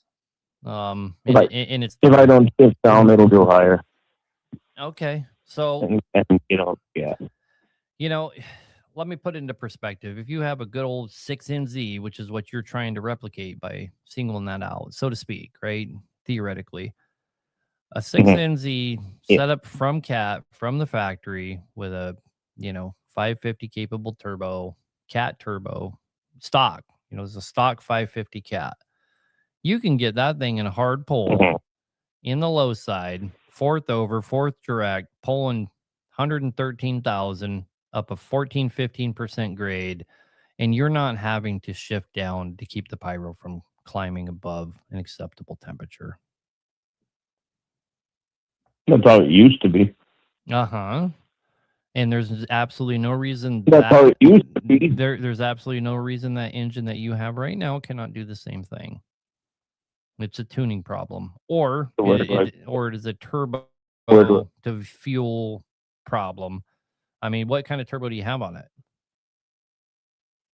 It's got a 145 housing AR, or I think that's what it is. 145 AR. I tried 80 millimeter or 78? 80. Yes. Okay, so I think it's 80 millimeter. Here's gonna be a guess. Okay, I bet your turbo's too big. Well, so my thing is, I've had the guys try to put a lower tune in it. It was set at 550 supposedly, but I know damn well it puts out more. Because I used when I had the twin turbos on it, I used to run PDI in it, and I had 720 horse in it, and this thing will stand side by side with it. It's way too damn much horse. So I've been trying to get somebody to put a tune in it to give me a lot less horsepower, and nobody can. Right now supposedly it's got a 475 tune in it. It's actually worse than my 550 tune. I have a ECM, a spare one, because there's no way I'll let somebody tune my original ECM that I got when I did the engine. So I bought a brand new ECM. I know it's a lot of money, but I don't trust any tuner just to get on there. And this guy out of Canada that tuned it the last time, he gave up. He said, I can't charge you. He said, I can't do it. Okay. Well, I mean, you might have a tuning problem, but you have it. Man, I think about the position I'm in. I don't do that, right? You don't put in a tune like that? No, that tune's not EPA legal, right? You got to think about what you're asking me here in the platform that we're on. Okay, I understand. Right? I was never at Epstein Island. Right? So. I get it. So I'm going to make a suggestion. Show's almost over. We got more callers here. I still got to run through, but I'm going to make a suggestion. Other than two, the turbo's probably too big. Okay. And it's not a waste gear apparently, so. All right, but it's probably why you're fighting the pyro so hard. Turbo's probably too big. Yeah. All right, brother. Good luck. Okay, thank you. Appreciate it. Yep. Bye. Raging Cajun said 113,000 pounds. Looks like I'm out heavy hauling now, boys. Well, that is heavy hauling if you're doing 14, 16% grades. If you get heavier than that, you have to have a push truck. If you're 120, 130,000 pounds, you have to have a push truck. You may have to, you start getting more than that, you're going to have 2 or 3 push trucks. Guys hauling 150,000 pounds where I hauled freight might have 3 or 4 push trucks. Every hill, those trucks all smash into the back and push. They have giant rubber stacked bumpers for pushing. So yeah, 113,000, 16 up to 18% grades. That's fucking heavy hauling. That's working the engine a hell of a lot harder than you hauling 150,000 across Nevada's desert. I can fucking tell you that right now. Anyway, fuel mileage on a C13. What can we do for you, brother? Hey, can you hear me? Yeah. All right. Give you a breakdown. I got this truck, and since I got it, I've been trying to get it right ever since. So I don't really know what's normal on the gauges, pyro, boost, all that stuff. I know I was getting better fuel mileage. I've been fixing this and that. I had a wire harness internal I had to change. I had a fuel pump.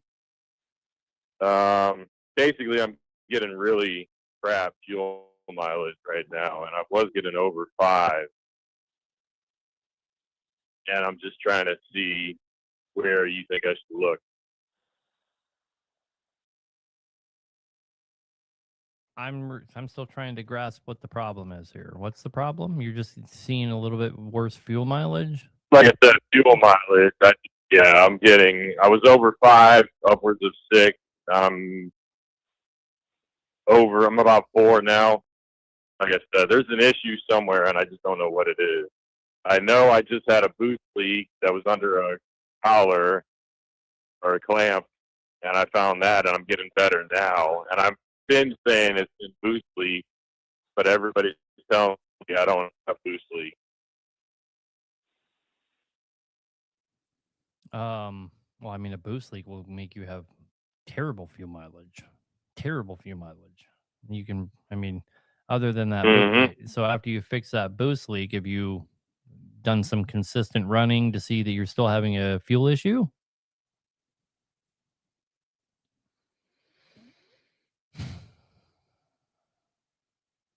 Yeah, I am better, and I can see on the gauge I'm better, but still not getting what I was getting.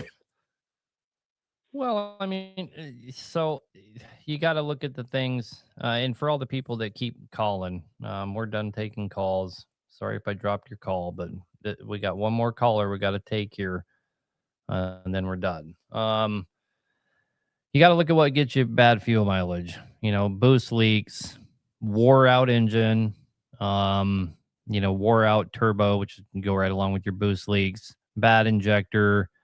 There's not a whole lot of things that give you horrible fuel mileage. Again, I don't know if you're listening when I was talking to the last guy that called about fuel mileage. If we were to open a CAT manual together and look at it for that particular engine, and we start talking about fuel mileage, it's going to talk almost entirely about you. It's going to say the driver is in control of the fuel mileage. The first thing they're going to suggest is putting a different driver in the truck and seeing if magically we get better fuel mileage. Yeah, that's why I called you on this, because I heard the last one. But that was the other thing I forgot to tell you. Light load and under 65, I'm worse fuel mileage. And over 65 and heavy, I'm better fuel mileage. Again, if I was to open a manual by any engine manufacturer, they're going to go into detail about wind speeds and terrain and the driver habits, and on and on and on. It's just there's too many correlations to spell back to a causation. It's too generalized. And no one can, if anybody that gets on here and tries to pretend like they can answer that question for you, is just talking out their ass, right? Why are you getting better fuel mileage when you're heavier than when you're lighter? I could speculate a million things, but if I was to look at a CAT manual or a Cummins manual, it'd say, well, it's probably the guy holding the steering wheel. Maybe you. I've changed my driving. Maybe you go faster. Sorry. Maybe you're running at a higher RPM when you're lighter. And that CAT that you're driving, just so you know, is incredibly sensitive to the RPM it's being ran at versus the fuel mileage that you're going to see. Incredibly sensitive. The difference in fuel mileage between 14 and 1500 is actually mugglingly big. The difference between 14 and 16 is fucking astronomical. And see, that's the issue when you said that, and that's why I called in, because I'm over 17 now, and I get better fuel mileage than when I'm at 15. Depends on a lot of factors. Depends on the terrain, depends on the type of load you're hauling, right? If you're in, I'm just going to give you a good example, right? The worst fuel mileage I ever got in my life on a trip to Prudhoe Bay was the lightest load. I only had a 10,000 pound load, but I was hauling a spool, and all of the weight was on the rear of the trailer. And I got the worst fuel mileage I'd ever gotten in my entire life. And I actually, by the time I did my 511 mile trip, it said that I had done like 680 miles. And I was like, what the hell? How is that possible? Well, what was going on is I was so heavy on the ass end of the trailer that I was spinning the whole time, and I put astronomical more miles on it because I wasn't touching the fucking ground. You know what I mean? So there's just so many factors that could be contributing to your fuel mileage if you're not having any runnability issues. And so let's name the hard things that make you have bad fuel mileage. You have a bad injector, you have a bad sensor and you're derated, you have some kind of problem going on where you're derated. Well, you're not talking, you're not describing any of those issues. You're putting your horsepower into the crankcase. This is the most common problem for loss of fuel mileage. Engines wore out, done it, broke something. Yeah. And that's the thing is, like I was saying, with this truck, since I got it, I don't have a baseline, so I can't really say what's running. To me, every time I feel the boost leak, it ran and pulled like a freight train. And to me, it should have more power. I'm at about a 470, 460, 16 torque, something like that. I don't know the exact. But yeah, like I said, I know there's an issue. I've tested me. I've had my computer hooked up to it while I'm driving down the road, and on a flat, I've tested it. And like I said, I'm just at a loss now. Yeah, guys are saying check your air cleaners. I agree with that. Start there. I don't know, man. Just changed it. This was a C13. Yeah, C13 A-Cert, and I literally just changed the air filter about 50 miles ago. Does it have the factory exhaust? No, I don't think so, but it was on here when I got the truck. Well, check the exhaust. Make sure you don't still have the muffler, because the muffler is a catalytic converter, and it could be causing all these problems for you. So check that. Anyway, I think I do have mufflers behind. Yeah. Straight pipe it. No, well, let me take that back. Let me take that back. Don't straight pipe it, because those are emissions items. But so you need to get new pipes to replace those that aren't clogged. That's what I meant to say. Sorry. Yeah. All right, brother. And as far as I was told, I think that's okay.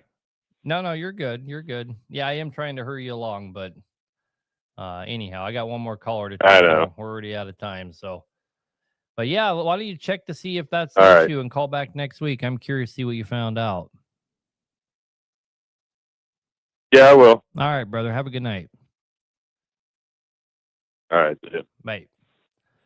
Somebody asked in the comment section, how would I compare my kit that we have coming out to the PAI kit?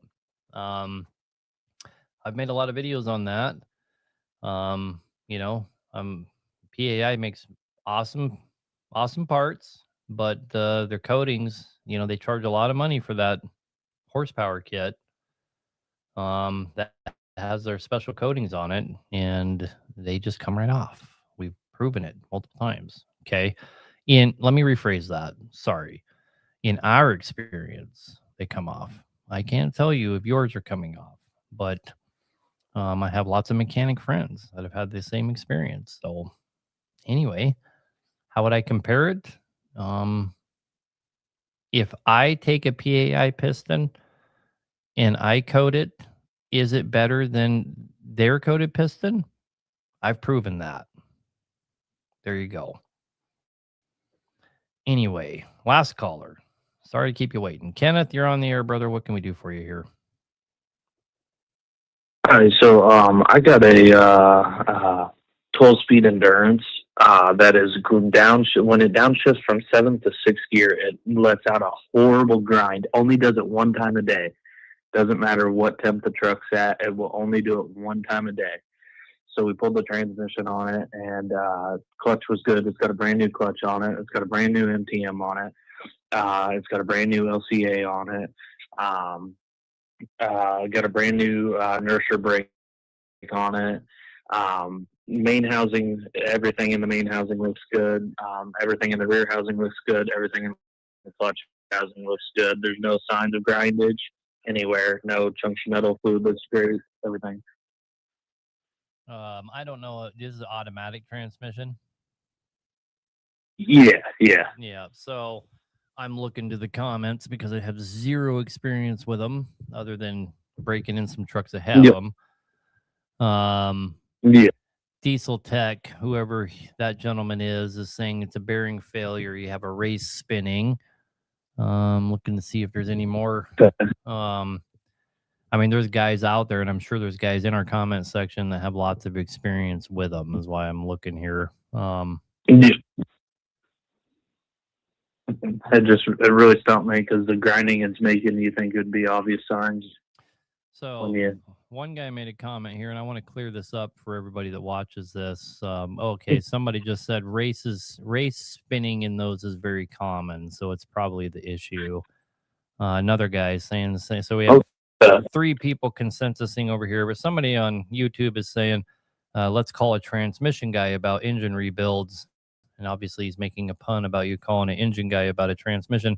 The thing about that is you guys have to understand that we used to rebuild transmissions and differentials. In fact, one of the things that made us kind of famous is we were the only people around in North Dakota that would do those things, right? So I don't have any experience with automatic transmissions, but manual transmissions, we rebuilt them all the time. My trucks, I never, every transmission that ever went out on our trucks, we rebuilt them ourselves. All of our differentials, we rebuilt them ourselves. Wasn't until we got to the lower 48 and figured out that you can do drop-ins for about as cheap as you can rebuild them for, and you can get the truck on the road way faster, that we started doing drop-ins instead of rebuilding stuff. And for a long time, we had a stack of 18 speeds that I refused to get rid of because I didn't know if I was going to rebuild them all, if I was going to get back into trucking. So I just had a whole stack of them for a long time before I finally decided that I wasn't going to do trucks anymore. But anyway. Well, I appreciate it. Sounds like you have a bearing race problem, buddy. Okay, perfect. I appreciate it. All right, sir. You have a good one. Good luck. You too. Yep. Bye.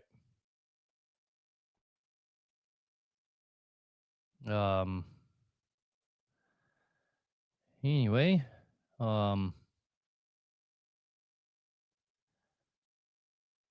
see here. Let's just go ahead and shut down the call center. All right, guys.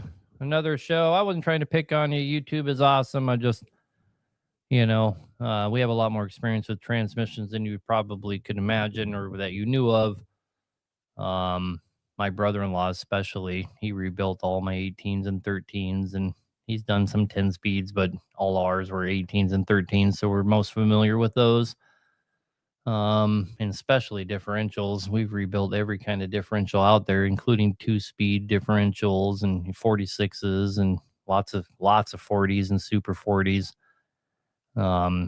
You could bring a differential here and we could rebuild it no problem. So you don't got to ask Gearman those questions, but when you're talking about automatics, I've never owned one. I have driven quite a few because we rebuild so many engines and we break in people's trucks, and a lot of people have automatics. I don't have a problem with automatics. They certainly seem to do pretty well.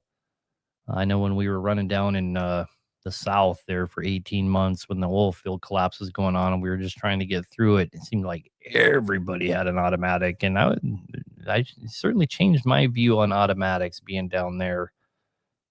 Before I went down there, I'd never even met someone with an automatic, and I just thought they were all junk. But after hanging around, 99% of the trucks I was around had automatics. I was pretty impressed with their capabilities. So yeah, you don't like an automatic, you drive one every day. I wouldn't want to drive an automatic. I'm not saying that. I'm just saying that they're a lot more resilient than I thought they were. Max Force is still the best engine. One day you'll agree. Most guys don't even know what was wrong with the Max Force, but what the downfall of the Max Force was their EGR system. What does my shirt say? It says Lysander Spooner. If you don't know, Google Lysander Spooner. That's why I wear shirts like this. Try and bring some,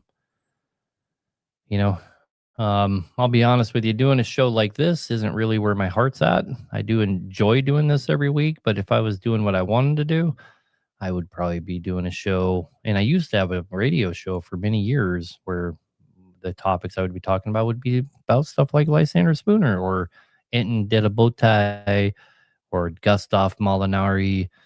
I've wore all those shirts as well. I had them made.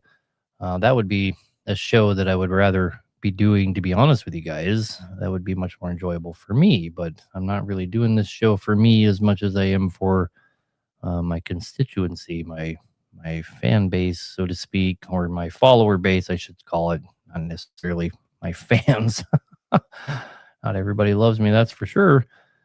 So since I can't have the show that I want to have, or at least I don't have this time, I kind of insert my little side agendas by wearing all these shirts.